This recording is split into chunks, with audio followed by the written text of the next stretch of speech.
Yo, what's going on? My name is Rosville, and I'm the host of Alliance Late Night. See the new little skin that I have up now? The overlay, I guess, is what you would correctly call it for OBS. Just something I threw together. I thought, maybe not being so basic was the better way to go. So let's go ahead and get into this professional wrestling spiel.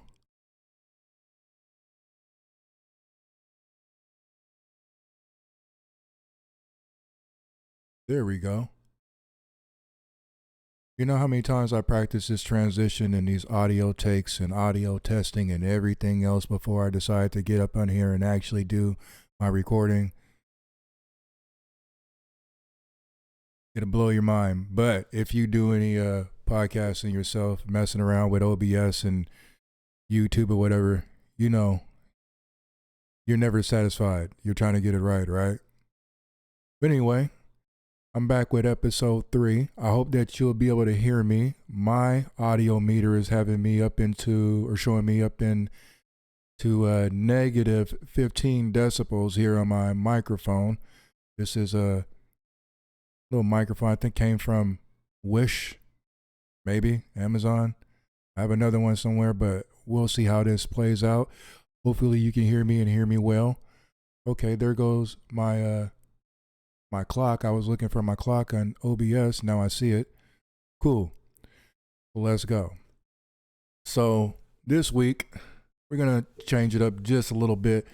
I'm not going to talk about the NWA as much this week. The reason being, simply I just didn't get into last week's episode of Power. It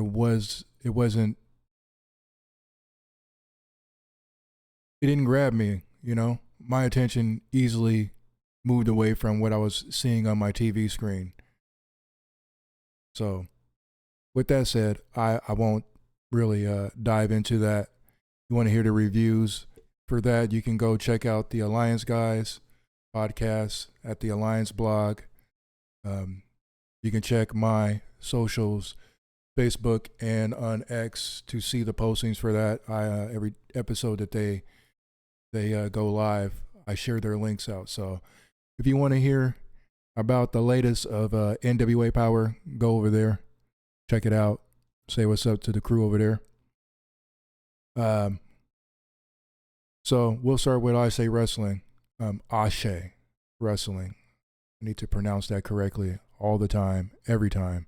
They have a unique product there, and so far I'm very, very pleased with what I'm seeing.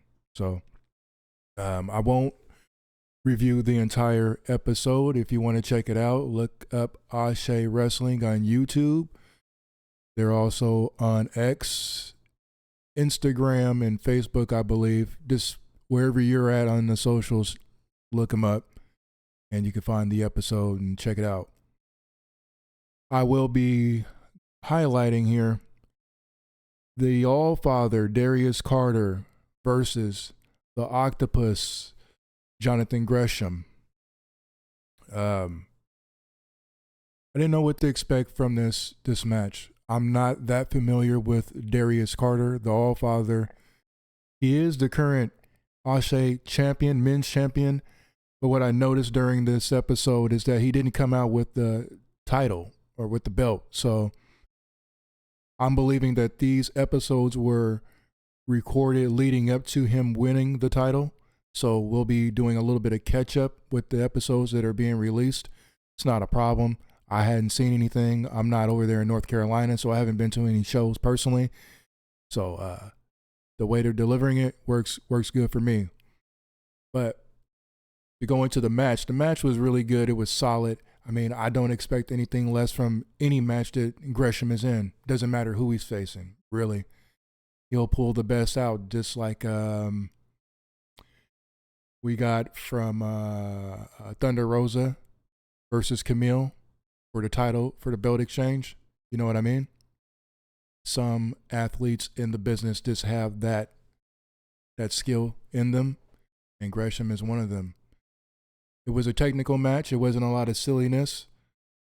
A lot of roll up, a lot of ground and pound, a lot of catch type style. If you've seen Gresham wrestle before, he's really technical. This was no different. Started out with a nice moderate tempo, picked it up toward the end.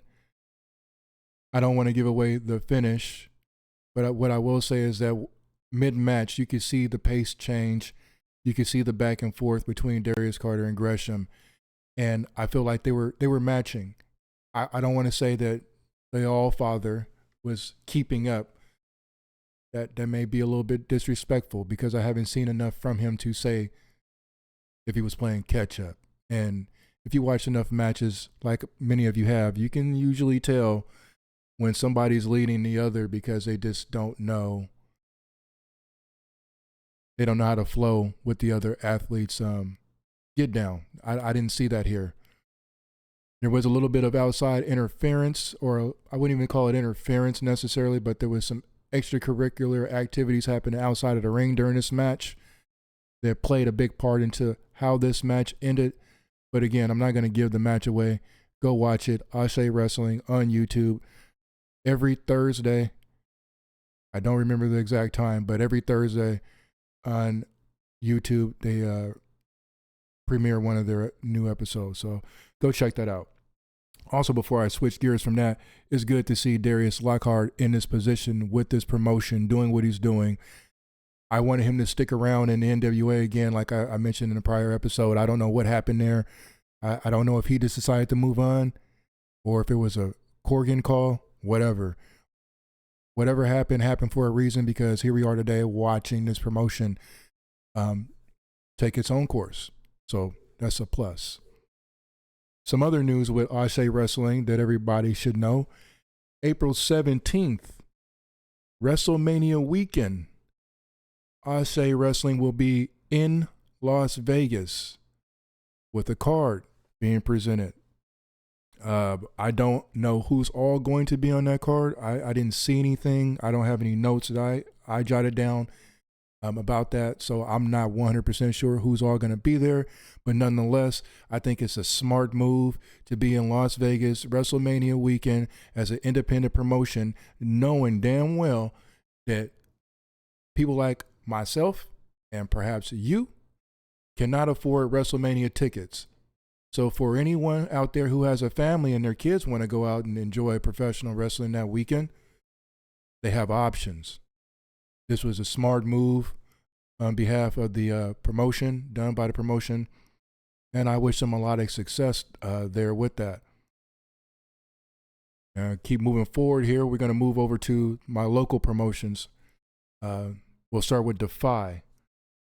February 7th, we will have a title defense between Kenta. Some of you remember that name and know that name. He's been around in the business for quite some time. He is the current Defy champion, I guess world champion. I don't know if that's a title that they use there, but nonetheless, he's their top champion there in Defy, and he will be wrestling none other than Tony Starks.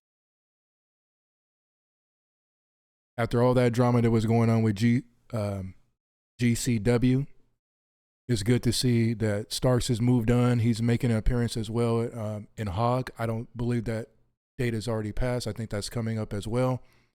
But this is a full card for Defy. Defy 100th is the event title name. It's their 100th show there at the Washington Hall in Seattle, Washington. For anybody listening that's familiar with the area, you know exactly where I'm talking about. For those of you who are not in the area, this is a venue that was restored once used for, it's been used for all kind of events, all kind of gatherings.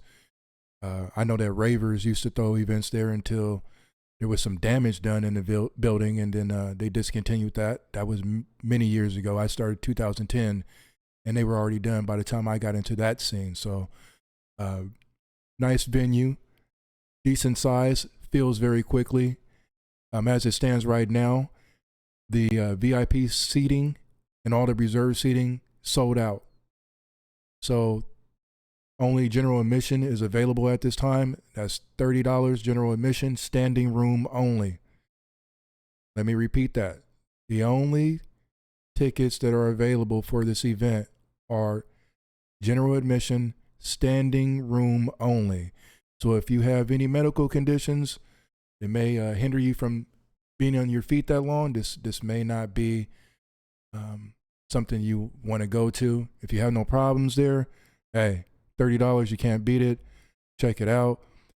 But also on the card and scheduled to appear, we have Aubrey Edwards, Nick Wayne versus Marcus Mathers. I'm not familiar with Marcus, not familiar with his work. Maybe somebody can let me know out there in the comments, or you can go to my socials and let me know there if you have any links to any of his work elsewhere in the business, in the industry. Let me know.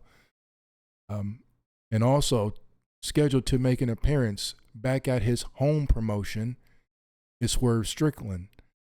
Some of you may not know, but Defy is where he got his start.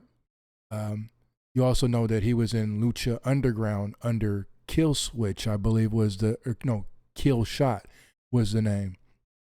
But Defy is where he got down. Defy is where he caught eyes. And Defy is why he ended up in AEW with the money that he's making today. So for those of you who didn't know, now you know. I don't have anyone else on my notes who's scheduled to appear.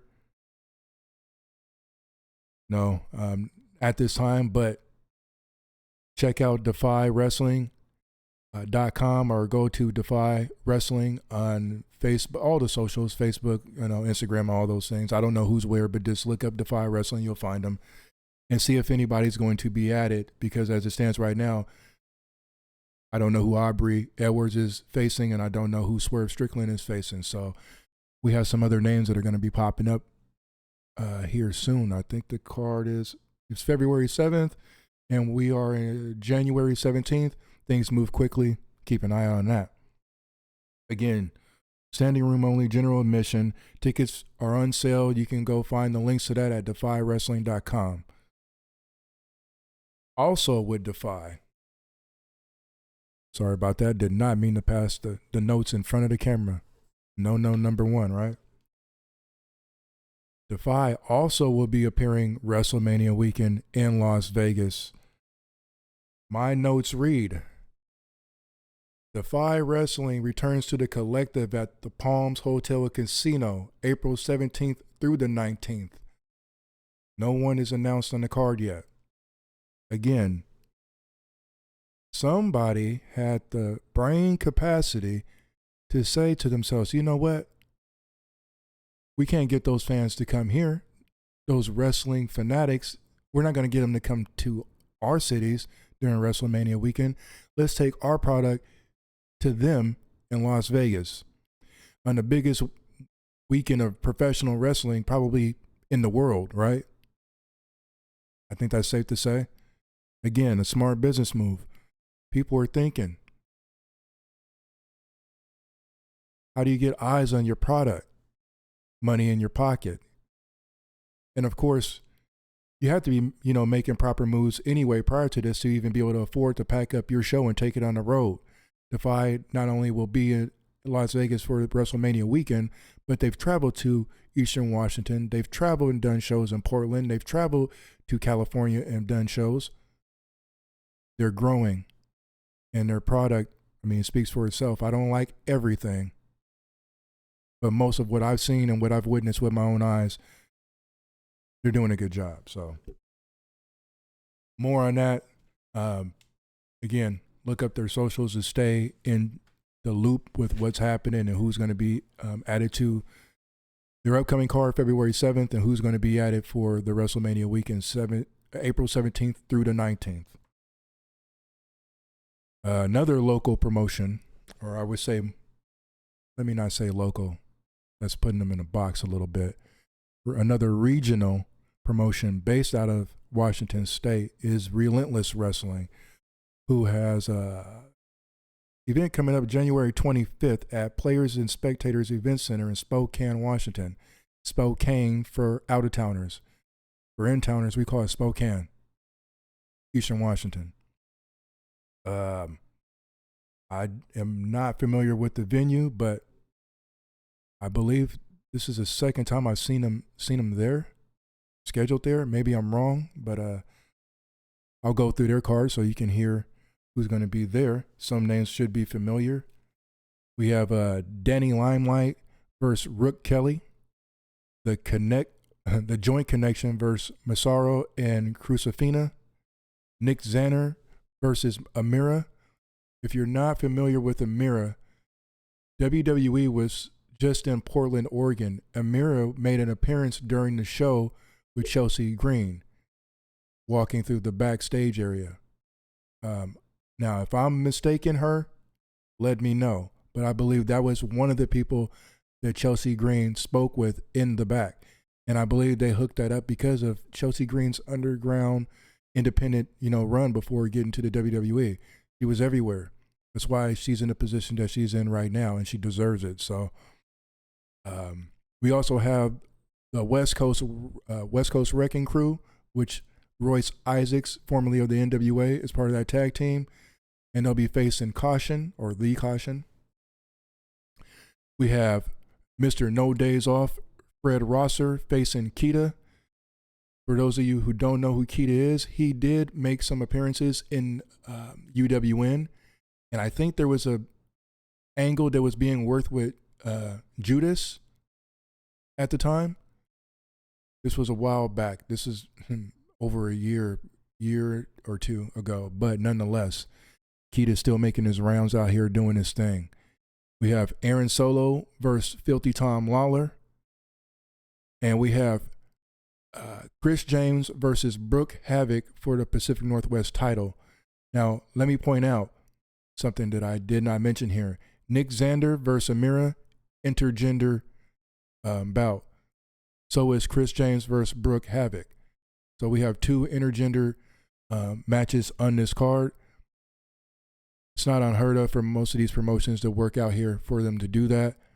It's not necessarily my thing. Doesn't mean I wouldn't go to the event and check it out. And if they get down, they get down. Just not how I would book it, but so what? Let me go get my own promotion. I can book it how I want to, right?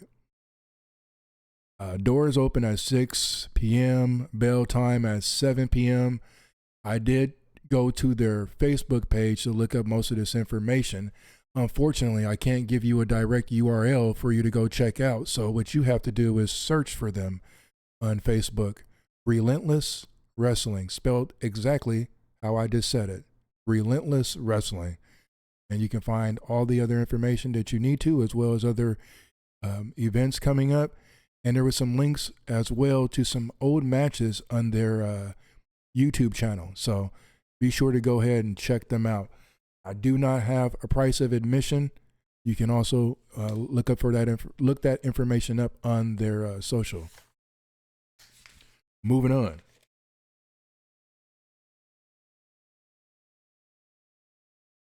So, like I said in the beginning, I didn't want to go and really discuss in detail anything about NWA Power.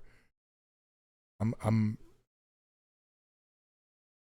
kind of at a point with the NWA right now. How do I say this?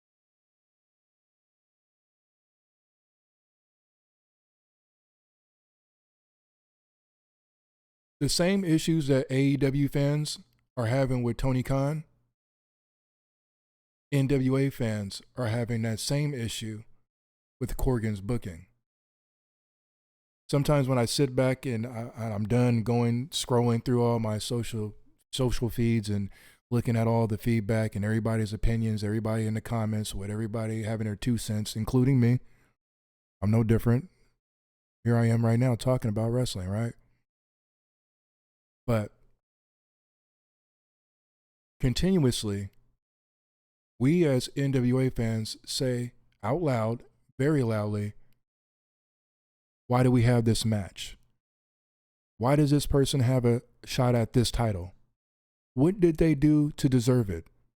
How many wins and losses do they have that would make sense for them to even be in that lane at all? AEW fans are saying the same thing about Tony Khan right now.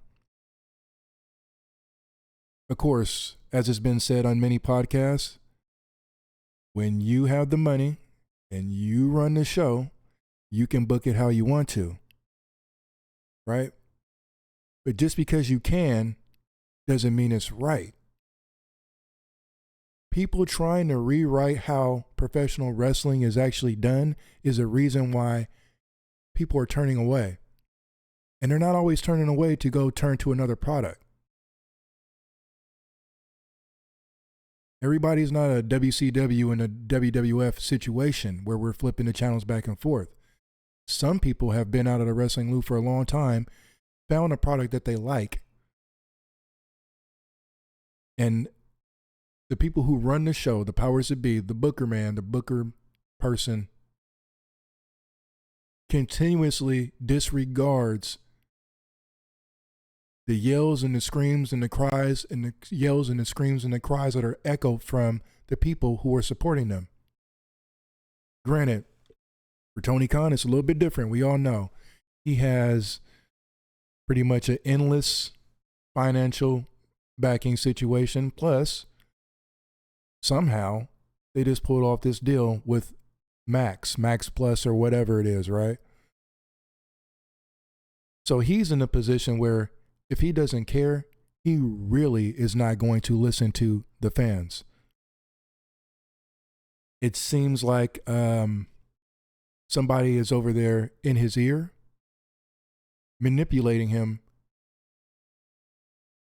for themselves and disregarding everything else in the promotion.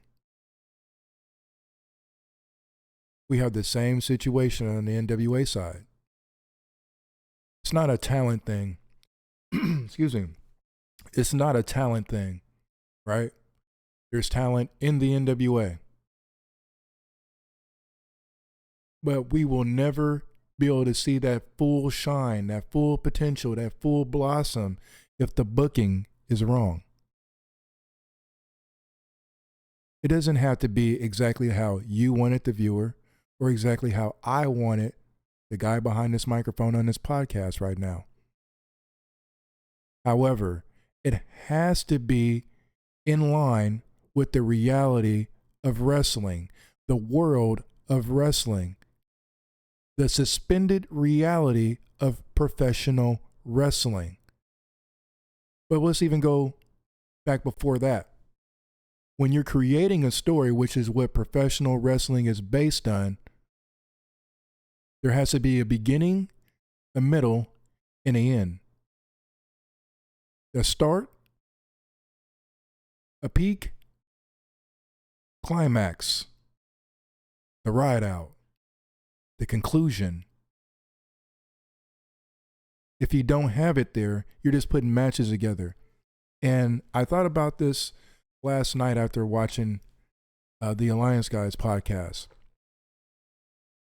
Corgan, he's the rock guy, right? The alternative band guy. You guys call him Rockstar. I call him the alternative band guy. He came out during the alternative gold rush, so to speak. And he's made good on that. Nobody can knock him for that, regardless if I listen to his music or not. Doesn't matter. He's had a good run with it. He's still on the road doing it. So he's done something right. However, what I believe some of the issue is there is that when you're booking a concert, and I don't know how much of his shows he actually finances himself. I don't know. But there's a big difference between booking rock bands and DJs for raves and for rock shows than there is for booking professional wrestling. When you're booking musicians, rock bands, or artists, there is no storyline. You're only booking who you think is going to draw money. That's all you're doing. There might be some backstories going on between talent that we will never know until they come out with a documentary write a book or whatever, right? But in professional wrestling, you book according to the story. Even if you are what they were calling a meta promotion or whatever they were calling it, basically saying that there's going to be so much talent going in and out of the NWA that, you know, you'll appreciate those, or you should appreciate those who appear, who we know are only going to be there for a quick second and they're moving on, right? No. You're still supposed to book accordingly. If you know you only have a person for 1 month, book according to the 1 month that you have them. If you have a roster that's obviously signed, because they've been posting everybody who signs, you create stories. There has to be a payoff. There has to be a reason why I'm watching other than you can get in the ring. There has to be. Even in boxing, there may not be a backstory like professional wrestling, right? Not the dramatic and theatrical put together and plotted. But nonetheless, even in boxing and even in MMA, wins and losses matter, right? Professional wrestling can't go, oh, this guy is 10-1 and this person over here is 20-13 and this is why.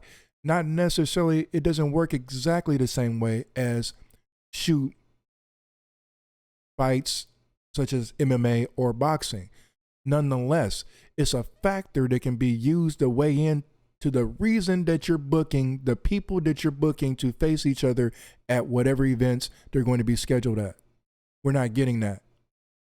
Therefore, I'm just watching a whole bunch of stuff that makes no sense. I'm watching talent get stepped over because what? Somebody has a history in the WWE? And that's referring to the NWA and Mondo, which Mondo, again, I'll say this again, I said it before in the last episode. I have no problem with him. I'm glad that he's there. He's a standout to me. He made an impact to me with his debut match. But there's no way he should be facing anybody for any title right now. No way. You should have some wins. You should have some losses. There should be some dramatics happening in between that then pivots toward, here's the reason why we are getting to this. And we're not getting that. Same thing is happening in AEW. So, back to, what is the state of professional wrestling? Well, we all know that the WWE and TNA just inked the deal for long term for talent exchange. How do I view this? Let's just say I'm just a worker. I'm just a regular old blue collar worker. And I'm trying to get myself up to a certain hourly salary, right? I can go to company A, who has no ties to anything or anybody. They're solely independent, and there's not much room for growth. But company B over here is part of a network of companies that all help each other. They all produce products to help one another, and they all help each other become better. I have more room to grow over in B. So why would I ever go mess with company A? Are we going to see a vacuum of talent going towards TNA now? I think so. If I was in the wrestling business right now, if I was a rookie, if I was 25, 26, somewhere in there, right? Been wrestling a few years. I've been running the independents, eating top ramen, and sleeping in the backseat of my car trying to make this dream happen. Not saying TNA has all the money, because they did recently ask people to take a pay cut, right? I think that was kind of a ploy to see who wanted to really stick it out or not. Because right after that, they got a deal with Sportsnet to carry their show all over Canada. And then following right after that, here comes this deal with this talent exchange with the WWE. It's a bigger payoff And there's potential at a brighter future actually happening, the probability of it actually happening if you go to TNA. So why would I want to go anywhere else? And you can put any promotion you want underneath that right now. And I'm not saying TNA is the number 2 company or number 3 or whatever. Doesn't matter what their number is. They're connected to the WWE. So now, the talent that some of these other promotions currently have, what do you think that they're thinking?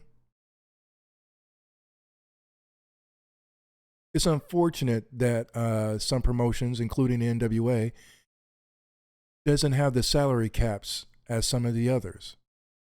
Because if they did, I'm sure we would have people signing 5, 6, 7-year deals with the NWA right now, or any promotion, any promotion that's out there, right? I'm just using NWA because that's what I watch the most, and that's what most of the viewers that are viewing right now that I've been pushing this podcast to, you watch the NWA.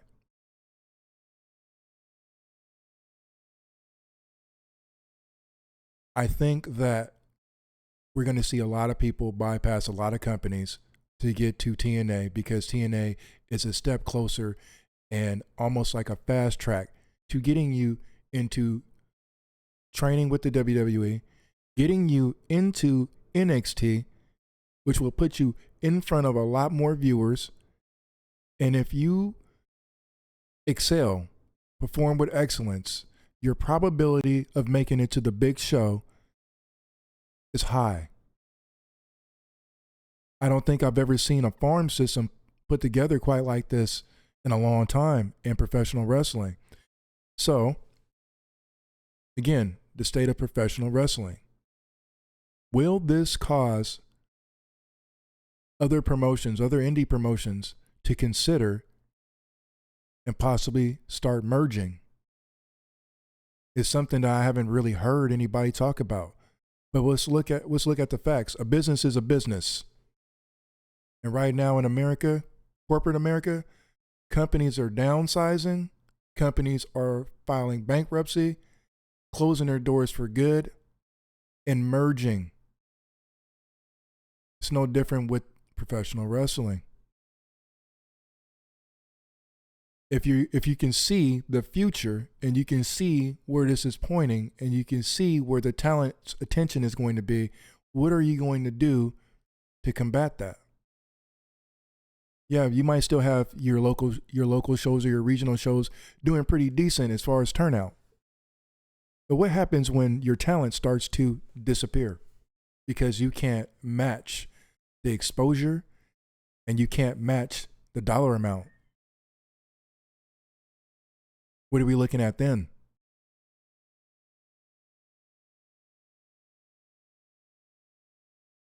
You know, I think about it even as I'm speaking right now. The NWA territory starting when it did is a positive thing because what they're essentially doing is creating the same thing that this WWE ID thing is to some degree, right? But let's not kid ourselves. Everybody wants to go to the WWE. And that's only because nobody has been able to put together a product that is going to get the networks or some, subscription-based company such as a Netflix. It doesn't have to be a Netflix. They're not the only show in town. But nobody else is putting together a product and a package and a presentation and a production that is well produced, not just in the visual sense, but down to the wrestlers themselves. That shows any real potential of even coming anywhere close to the WWE. Tony Khan and AEW has all the money and they are blowing it bigger than WCW 2000. If you are the blue collar worker, aka the up and coming professional wrestler, and you have a 2-year-old, 3-year-old kid, You probably have a wife or a girlfriend that's in your ear like, hey, I love that you're going forward, but I know that company over here and this company over there, they're hiring right now. We have bills right now. Decisions, right? I think it's something to consider. I think it for the hardcore wrestling fans who look beyond just the matches, right? I think it's something to keep in mind because we could possibly be seeing a major shift in the identities of a lot of these companies. I could be way off my mark, right? I could be way off. Then again, maybe I'm not. Maybe I'm right on the money. The money.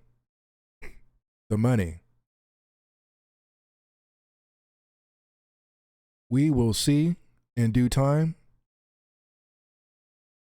We will see who will fall because right now I look at professional wrestling like we're in a boom time. We're booming. We're booming so much in professional wrestling that it's created an ecosystem for people like myself to get on YouTube, create a podcast, talk about wrestling, and possibly pay my rent from talking about professional wrestling. Anytime I mention WWE or AEW or Ring of Honor, which I've left completely out of this conversation for many reasons, not because of the talent, because the talent, they get down, especially the women's champion.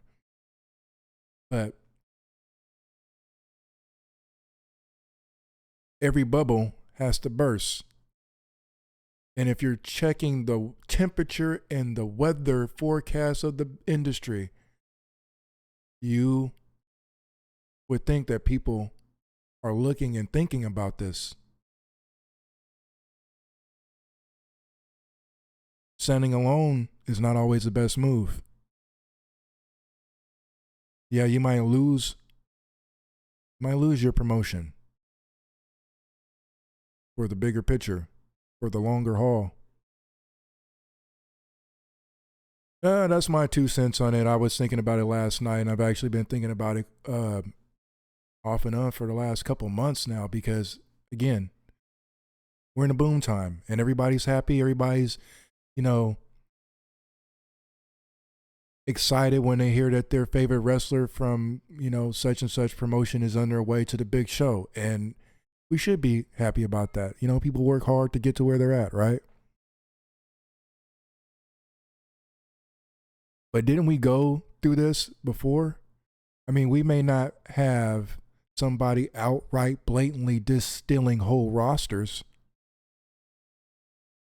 like Vince did way back in the 80s.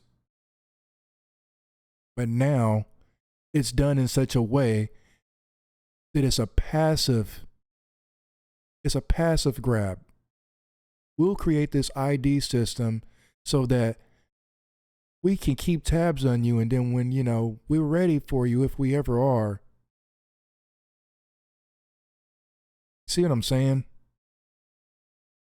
And see how that may affect all the other promotions out there who are trying to put on these small shows at these smaller venues and hold on to the talent and cultivate that talent, not only just for their shows, but for the talent themselves, for the men and women, so that they're prepared for the big stage.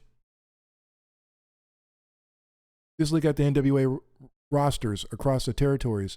There are standouts. How long do you think those standouts will be around? For most of them, I say 2 years at max. 2 years at max. And you can say whoever you think is the standouts, that's your opinion.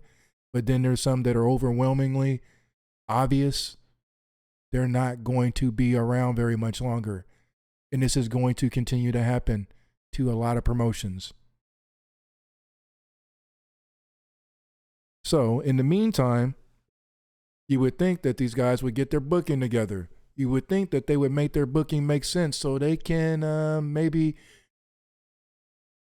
get on a run and avoid this forecast that I believe that we're looking at right now. Only way to do that is to put on a good show, good event, good booking consistently. As consistent as possible. Or you're going to have people stop watching. Right?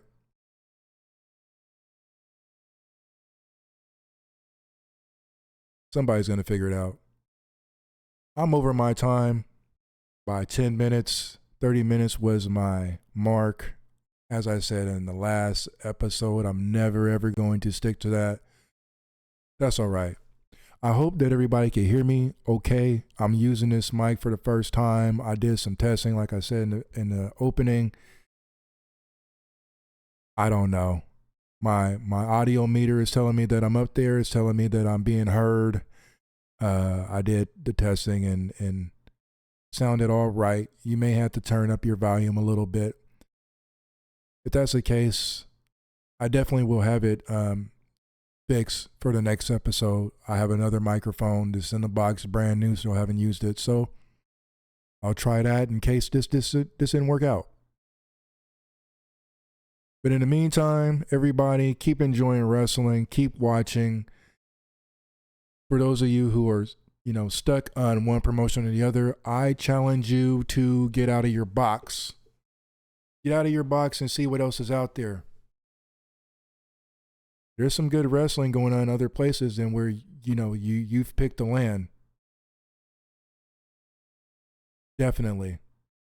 I'm watching some wrestling right now that I didn't think that I would really be that into, but there's always a diamond in the rough everywhere. And that's what I'm looking at. Looking for the diamonds in the rough, the standouts that will keep me watching some of those other promotions.